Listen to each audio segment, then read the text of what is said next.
Hey YouTubers, it's the Legend of Jack here. Here we are with another Let's Play Skyrim. I believe this is still part of episode 3. I showed you going from word of vomit in my mouth and I can't speak the English. So I was on my way from Whiterun to Helgen, and I put up the video, and then I went from Helgen to Ivarstead, and that was also part of episode 3. And now I am in Ivarstead, and I'm on my way to Highhrothgar. When I get to Highhrothgar, I'll be introduced to the Greybeards for the very first time in this playthrough, and they're going to teach me what it means to be a Dragonborn. And it will open up the Dragonborn questline. Before I go up there, I make sure to stop and talk to these two people. The guy here on the right gives you a little quest to place something of his as a offering to a little temple or shrine up there by Highhrothgar. So it's nice to make sure you do that before. In the last video, you also saw I stopped inside the town shacks and shanties and saw what they had to offer as well, if I could do that real quick. And you pick up a few quests, and I think that I'll manage to put those up today at some point as well. So far my subscribers are really hit and miss. Like, I'm gaining a lot of new subs that are leaning more towards the Skyrim, and a lot of my old subs are like, I don't give a shit about your Skyrim videos. So and right now with the Let's Play, it's taking almost all of my commentary time because it's so many hours of gameplay.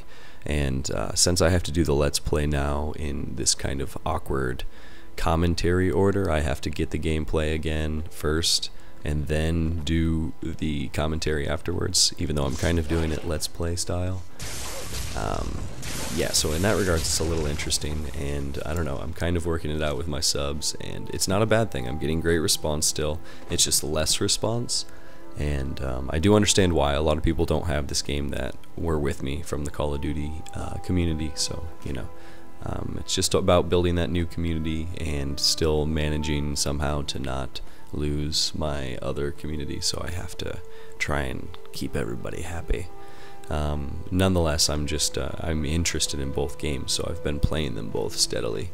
I've been playing so much free-for-all in Call of Duty lately, guys. It's been a lot of fun again for me. Free-for-all in Call of Duty Modern Warfare 3 is really what works for me. I don't like many game types, and I like Search and Destroy in Modern Warfare 3. I love Domination in Black Ops, but in Modern Warfare 3 I really like Search and Destroy and free-for-all. But anyways, I'm working my way up to Highhrothgar now, just making sure that I stop and look at all these temple rocks and read whatever the emblems say.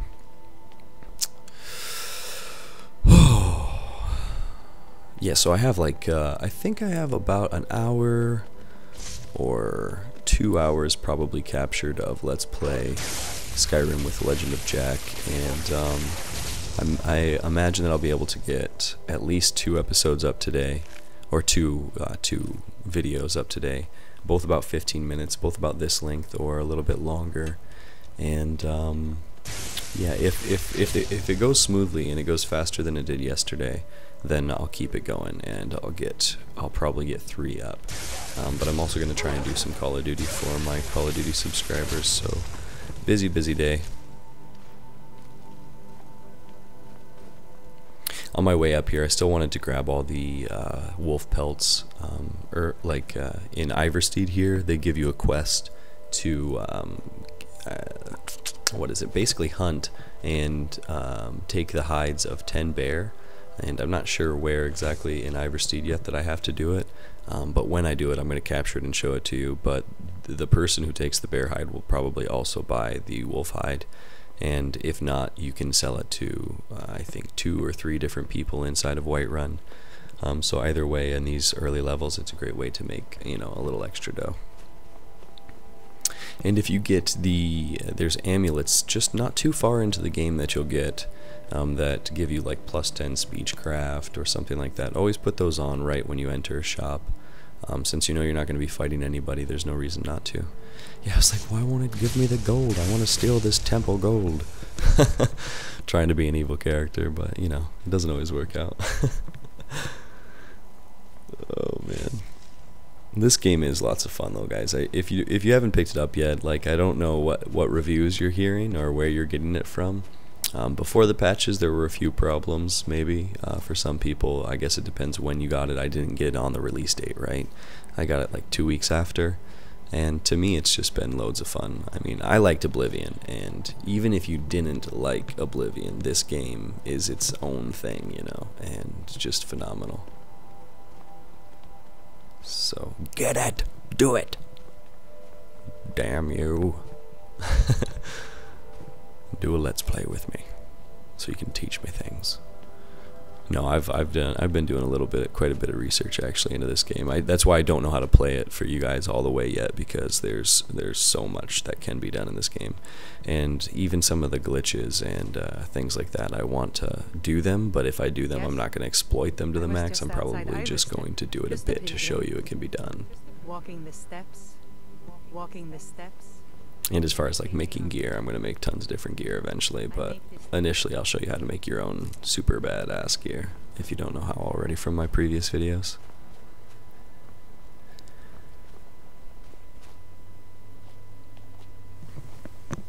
Once you make this trek once, though, you don't have to make it again, so of course fast travel is available.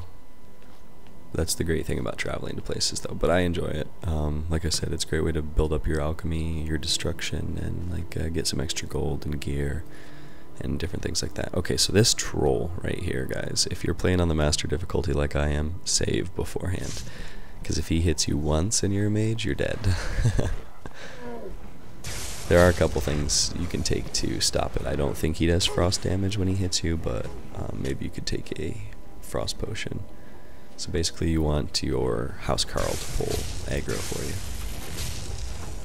I actually might die here. You might get to see it. I don't remember how this goes down. I've played a lot of these different parts a few different times, right, to see what can be done and to test things, and and I'm not doing much damage to him, you can see. And my magic is going so fast. Oh, and he's coming after me. No.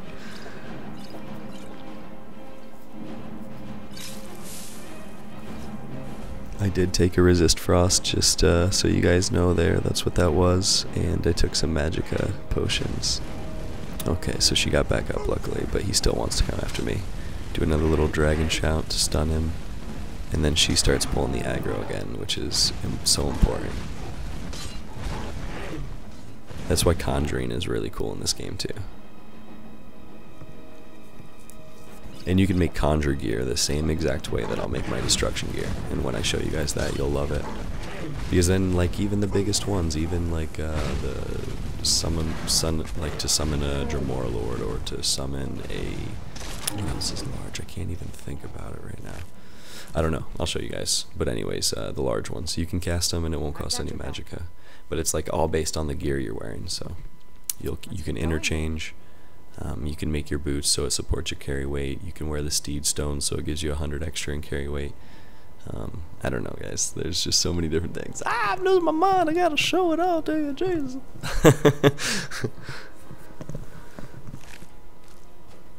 Oh man, geeking out over Skyrim. It's good times. Good times. I can't wait to see the future of these games, though. I mean, like, they've improved so much with this latest engine update. I mean, it's basically the same exact mechanics as, well, it's not the same, but it is more fluid. It's like the graphics themselves are so improved, but the physics that were used in Oblivion are very similar to this, and I loved it. I thought it was phenomenal. I thought it was groundbreaking, to be honest, and like, it got voted best game of the year, and I'm pretty sure that this has gotten some awards already or achievements, and if it hasn't, I know it will.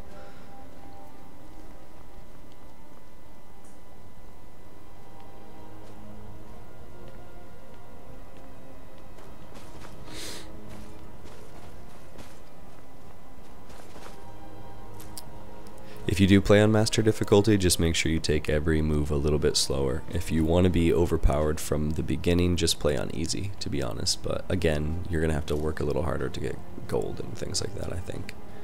And you'll probably end up beating the game relatively fast if you just go do the quests.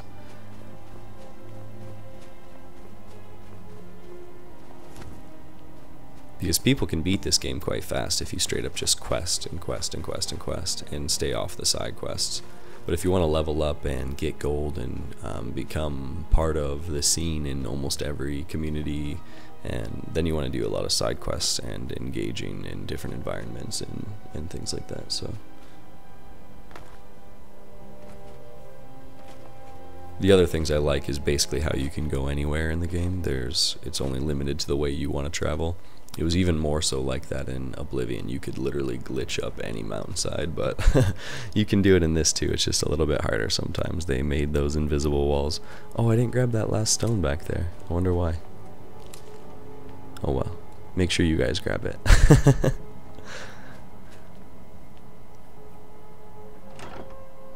It's funny, I give the offering from the guy and then I take all of the ingredients around the base of it.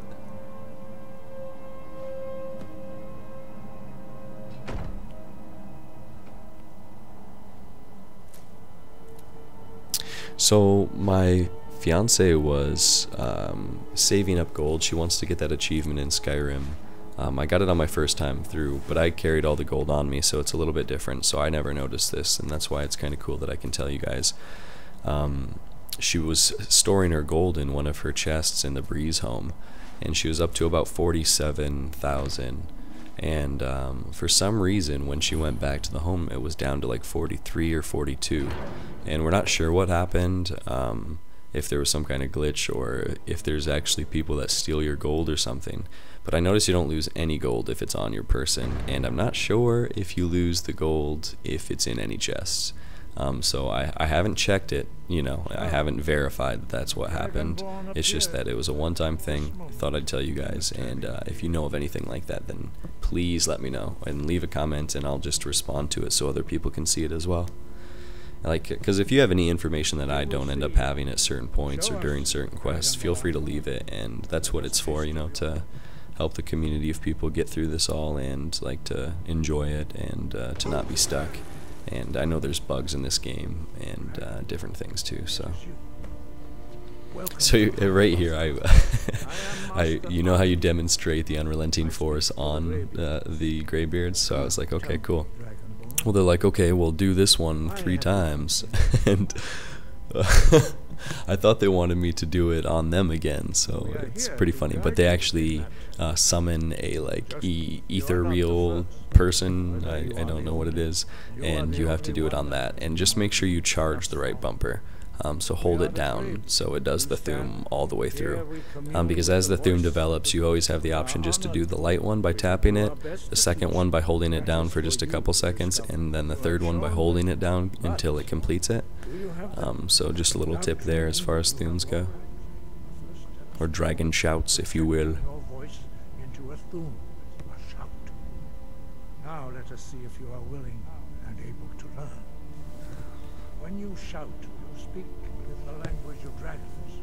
Thus your dragon blood gives you an inborn ability to learn words of power. Pretty epic story too.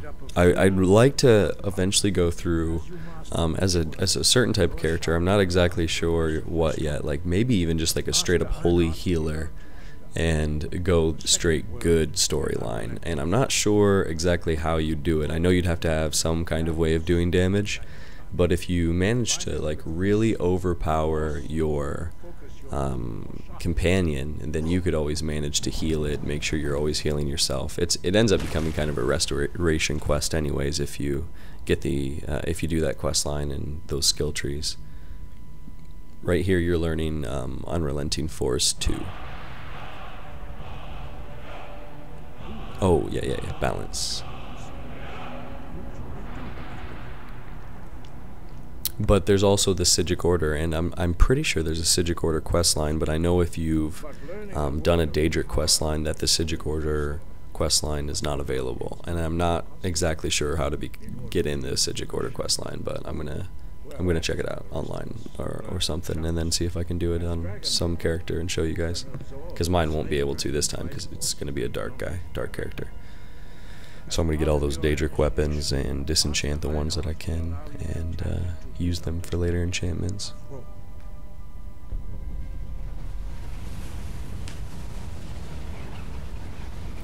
It's pretty cool that you get, it's like taking part of the Greybeard's soul right there, because the only other times that something like that, a transformation like that happens, is when you're taking the soul of a dragon, or when you soul capture something.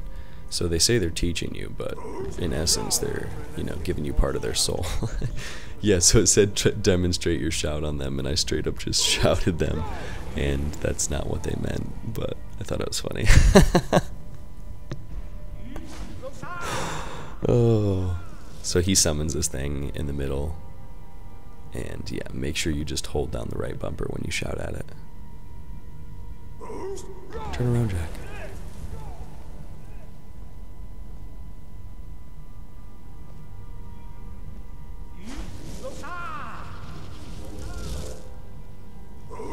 So yeah, he does the Losa.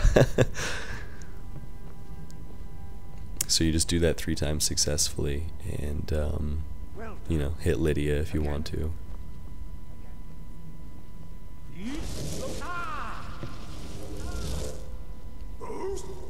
She always likes to be all up in your grill.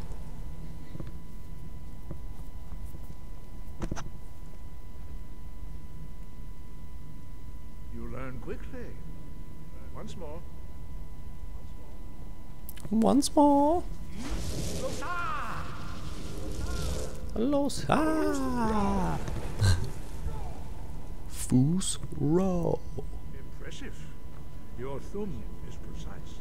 Cool. So then basically after you learn that and demonstrate that you've learned it, they're like, holy shit, you're crazy, you're amazing. And you're like, yeah, I'm Dragonborn, bitches. And they're like, oh, that's cool. And they're like, well, come out into the courtyard and we'll teach you whirlwind sprint, and that's pretty cool. So he puts it on the ground again, you learn it, and you take part of his soul, they demonstrate it, and you do it.